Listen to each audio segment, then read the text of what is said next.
नमस्कार, आप सभी का स्वागत है class 12th next topper humanities पर। मैं सिद्धार्थ पटेल आप सभी बच्चों का बहुत ही जोरों शोरों से स्वागत करता हूं। तो जैसा कि मैं हमेशा बोलता हूं, political science is all about stories. हम इस किताब को कहानी के माध्यम से समझ सकते हैं। तो हम रिकॉल करते हैं, हमने सबसे पहले चैप्टर में पढ़ा कि जैसे देश हमारा आजाद हुआ था तो हमारे देश के सामने कौन कौन से चैलेंजेस थे। सबसे पहला चैलेंज क्या था कि हमें देश की यूनिटी और इंटीग्रिटी को मेंटेन रखना है। हमने अलग अलग प्रिंसली स्टेट्स को मर्ज किया, अलग अलग स्टेट्स बनाए। जब हम सेकंड चैप्टर में आए तो सेकंड चैप्टर में हमने ये समझा कि भारत में हमने वादा तो किया था कि डेमोक्रेसी लेके आएंगे, लेकिन जब भारत का पहला चुनाव हुआ था तो पहले चुनाव में बहुत सारी समस्या गई थी। एक वो देश जहां पे कि 80% से ज्यादा पॉपुलेशन इलिटरेट हो, उस देश में चुनाव करवाना वाकई में अपने आप में एक जंग था। तीसरे चैप्टर में हम आगे बढ़े तो हमने तीसरे चैलेंज के बारे में बात की थी। वो तीसरा चैलेंज था कि हमारे देश का आर्थिक विकास, इकोनॉमिक डेवलपमेंट करना, क्योंकि ये वो भारत था जिसको कि अंग्रेज बहुत बुरी स्थिति में छोड़ के गए थे। भारत कहने को तो सोने की चिड़िया था, लेकिन अंग्रेजों ने इसे सोने की चिड़िया बचने नहीं दिया।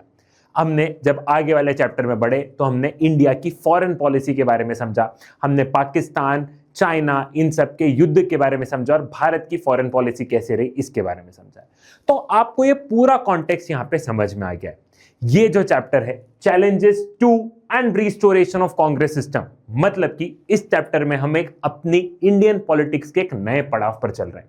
चैप्टर नंबर 1, 2, 3, 4 को ध्यान से समझोगे तो इन चारों चैप्टर में पंडित जवाहरलाल नेहरू, जो भारत के पहले प्रधानमंत्री थे और भारत के पहले विदेश मंत्री थे, उनकी पॉलिटिक्स के अराउंड सब कुछ घूमा है। चाहे वो इकोनॉमिक पॉलिसी हो, चाहे वो फॉरेन पॉलिसी हो, चाहे वो डेमोक्रेसी हो, चाहे स्टेट्स का रीऑर्गेनाइजेशन हो।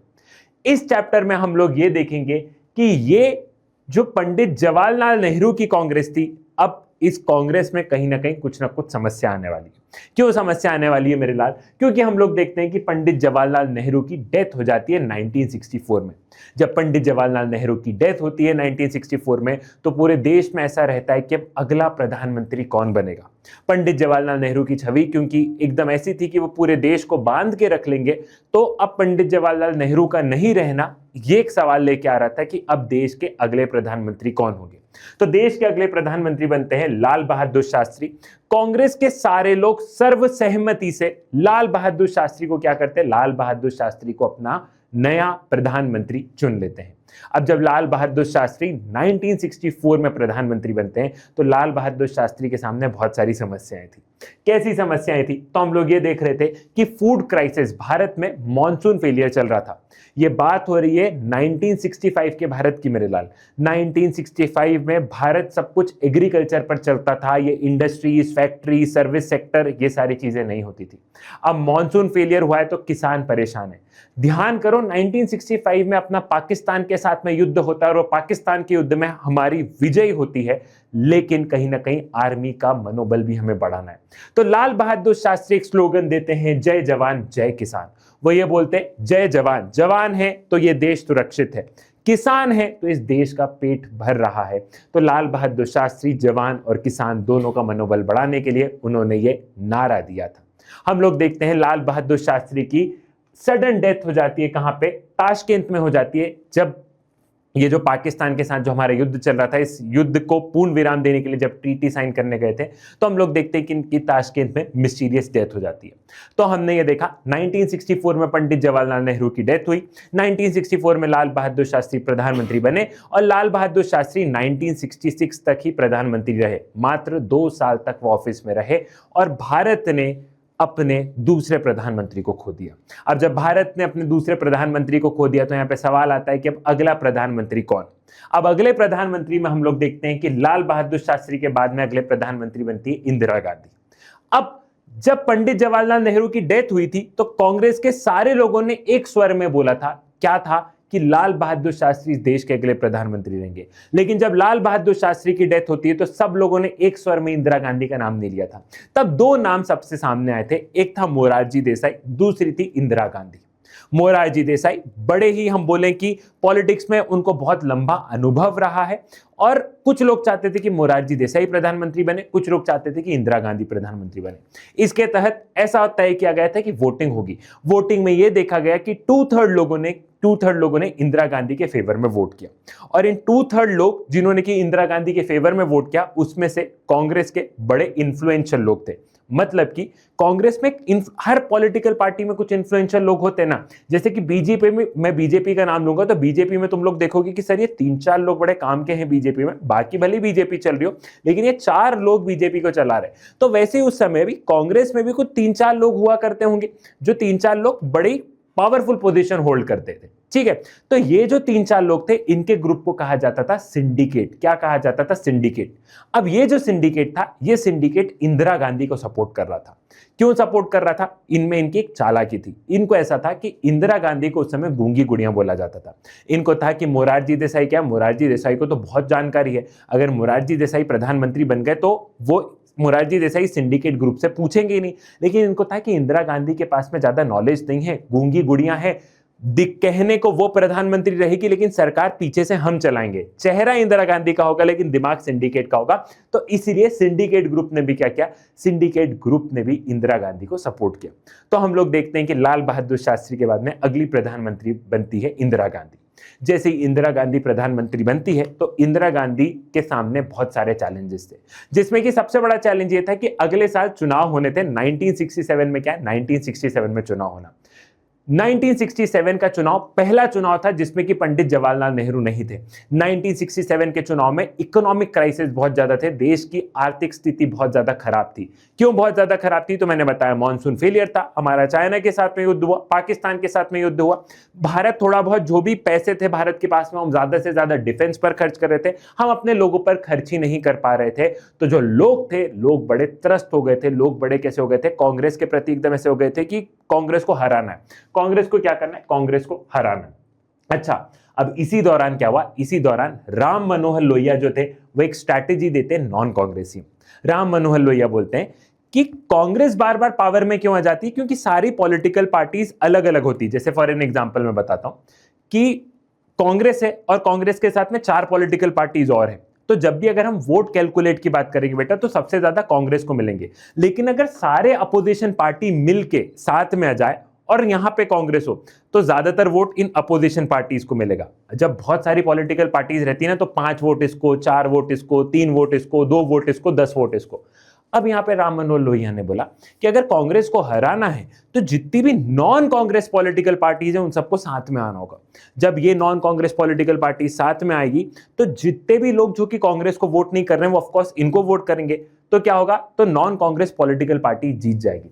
तो 1967 के चुनाव में नॉन कांग्रेसियन की स्ट्रैटेजी फॉलो की गई और ये स्ट्रैटेजी रंग भी लेके आई।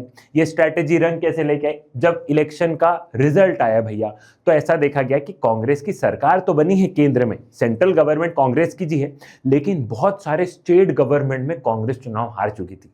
पंडित जवाहरलाल नेहरू जब प्रधानमंत्री थे ना तब केंद्र में भी उनकी सरकार, मतलब सेंट्रल में भी उनकी सरकार और स्टेट गवर्नमेंट भी कांग्रेस की हुआ करती थी। लेकिन 1967 में क्या हुआ भैया कि सेंट्रल में तो हमने देखा कि कांग्रेस की सरकार बन गई, लेकिन बहुत सारे स्टेट्स में क्या हुआ? बहुत सारे स्टेट्स में मेरे लाल कांग्रेस चुनाव हार गई थी।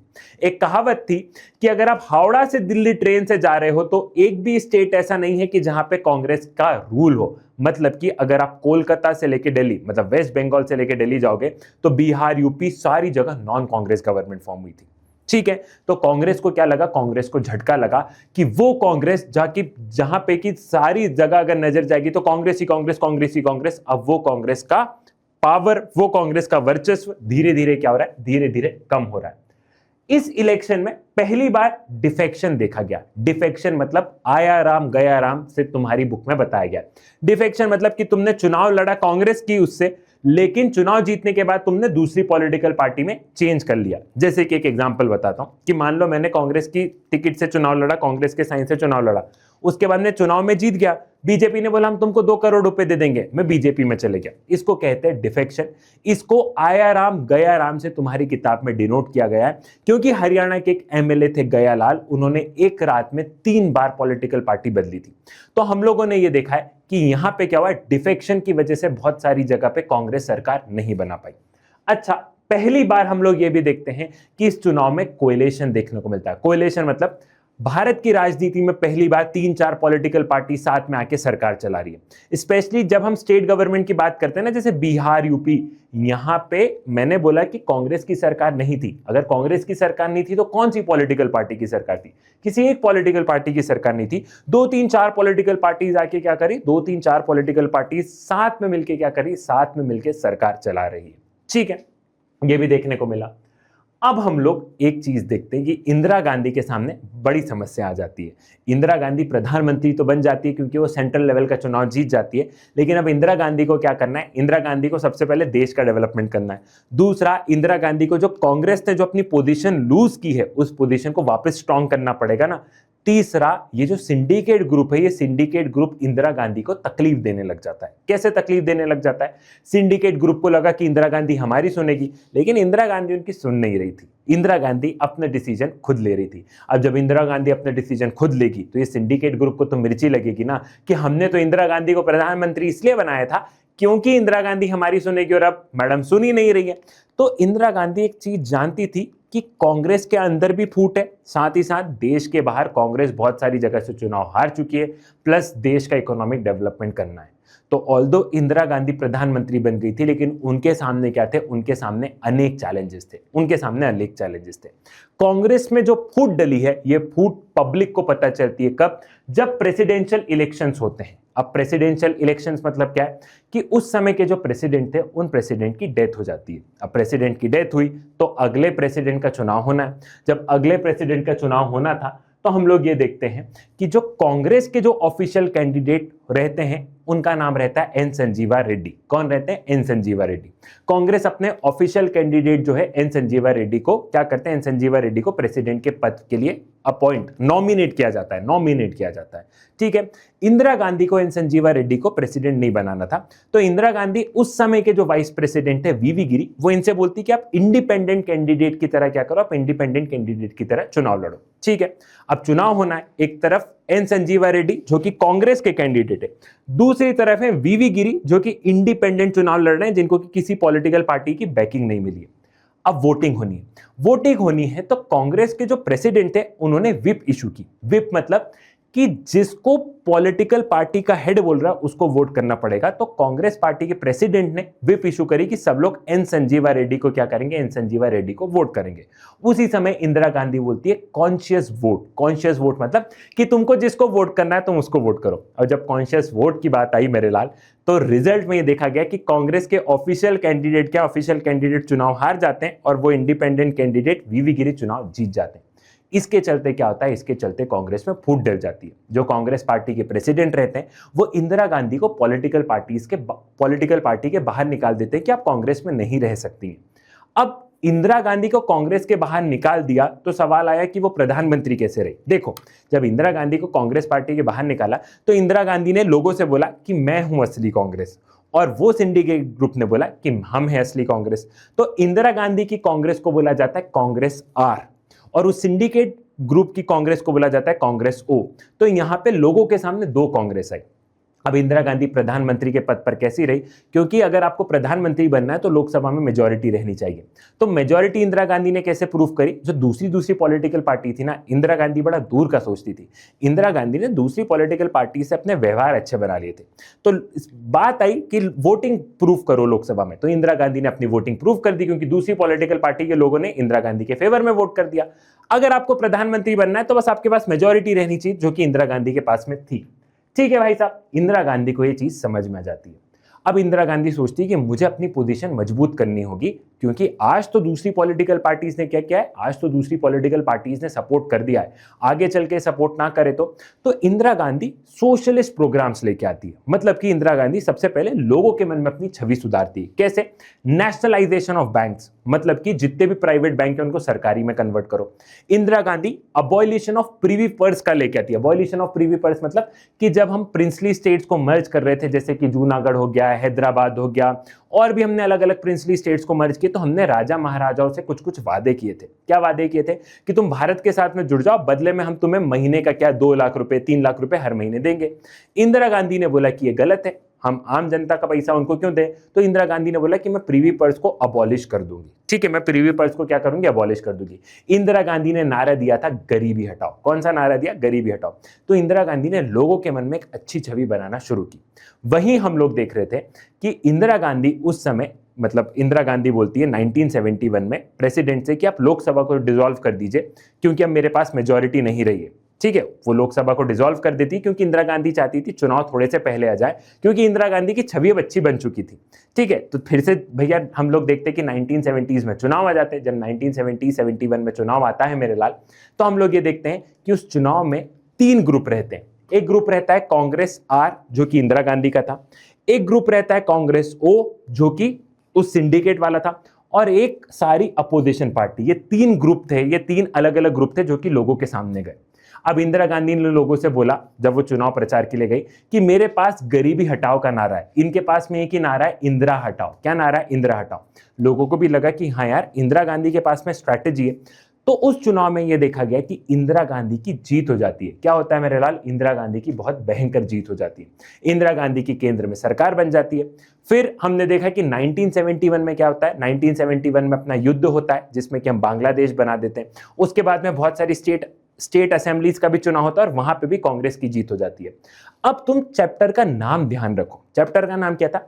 Challenges to and restoration of Congress system. मतलब कि कांग्रेस के सामने चैलेंज आया।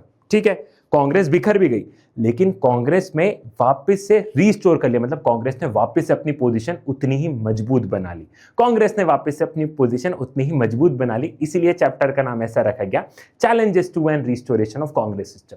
अब मेरे लाल, तुमको एक चीज समझनी होगी। वो एक चीज समझनी क्या होगी? कि पहले की कांग्रेस में और अब की कांग्रेस में फर्क है। अब मतलब अभी की नहीं, अब मतलब इंदिरा गांधी की। ठीक है, कि पंडित जवाहरलाल नेहरू की कांग्रेस कैसी थी? जैसे कि चैप्टर 2 में बताया कि पहले की कांग्रेस में ऐसा था कि तुम मेरी बात से एग्री नहीं करते हो, मैं तुम्हारी बात से एग्री नहीं करता हूं, कोई बात नहीं, अपन फिर भी कांग्रेस में ही रहेंगे। ठीक है, मतलब पहले कांग्रेस अपोजिशन का भी काम कर रहा था और सरकार का भी काम कर रहा था। पहले कांग्रेस के अंदर बहुत सारे ग्रुप हुआ करते थे, लेकिन इंदिरा गांधी का कांग्रेस कैसा था भैया? इंदिरा गांधी का कांग्रेस था कि जो इंदिरा गांधी बोलेगी वो मानना पड़ेगा। कांग्रेस शुरू इंदिरा गांधी पे होती थी और कांग्रेस खत्म इंदिरा गांधी पे होती थी। इंदिरा गांधी अपना क्रिटिसिज्म सहन नहीं करती थी, जो मैंने बोल दिया वो मानना है तो मानो, नहीं मानना है तो पार्टी से बाहर निकलो। लेकिन इंदिरा गांधी ने अपनी पोजीशन को क्या किया? पोजीशन को वापस से रिस्टोर कर लिया। अब इसी चैप्टर से हम लोग अगला चैप्टर कनेक्ट करेंगे। ध्यान रखना जो नारा दिया है, गरीबी हटाओ, क्योंकि अगले चैप्टर में देखा जाएगा कि गरीबी हटती नहीं है, और गरीबी हटती नहीं है तो फिर देश में इमरजेंसी लगानी पड़ती है और बहुत सारी समस्या है। तो अगेन हम इसी कहानी के डॉट को क्या करेंगे? इसी कहानी के डॉट को हम आगे कनेक्ट करेंगे। रिकैप: पंडित जवाहरलाल नेहरू, लाल बहादुर शास्त्री, इंदिरा गांधी। 1967 के चुनाव में कांग्रेस बहुत बुरी तरीके से हारती है। 1967 के चुनाव में हमने डिफेक्शन देखा है, कोएलिशन देखा है, नॉन कांग्रेसियम की स्ट्रेटेजी देखी है। हमने ये देखा है कि 1969 में कांग्रेस में स्प्लिट हो जाता है। जब देश में अगला चुनाव होता है तो इंदिरा गांधी की कांग्रेस आर चुनाव जीत जाती है, क्योंकि इंदिरा गांधी अपना एक नारा देती है गरीबी हटाओ का, और वो लोगों के मन में एक अपनी अच्छी छवि बना लेती है और बड़ी सोशलिस्ट पॉलिसीज लेके आती है। ये पूरा इस चैप्टर का क्या था? ये पूरा इस चैप्टर का सार था। अगला चैप्टर जो आपका रहेगा वो चैप्टर रहेगा इमरजेंसी के ऊपर। आई होप आपको सारी चीजें समझ में आ गई होगी। अगर आपको इस चैप्टर को बहुत ही डिटेल में समझना है तो इसी वीडियो के डिस्क्रिप्शन में वन शॉट रिवीजन की लिंक लगा दिए, वहां से जाके आप डिटेल में इस चैप्टर को बहुत ही शानदार तरीके से समझ सकते हो। सो पॉलिटिकल साइंस में डरने की नहीं है बात, क्योंकि सिद्धार्थ पटेल है तुम्हारे साथ। चाणक्य नीति से लेके राजनीति तक तुम्हें जो चाहिए सब कुछ है मेरे पास। जिन बच्चों ने टेलीग्राम ग्रुप ज्वाइन नहीं किया है वो टेलीग्राम ग्रुप ज्वाइन कर लेना, क्योंकि यहाँ पे आपको सारे आपके फ्यूचर के अपडेट्स, मैराथन्स वगैरह सारी अपडेट्स आपको टेलीग्राम पे मिलेगी। तो signing off with this, tata bye bye, love you.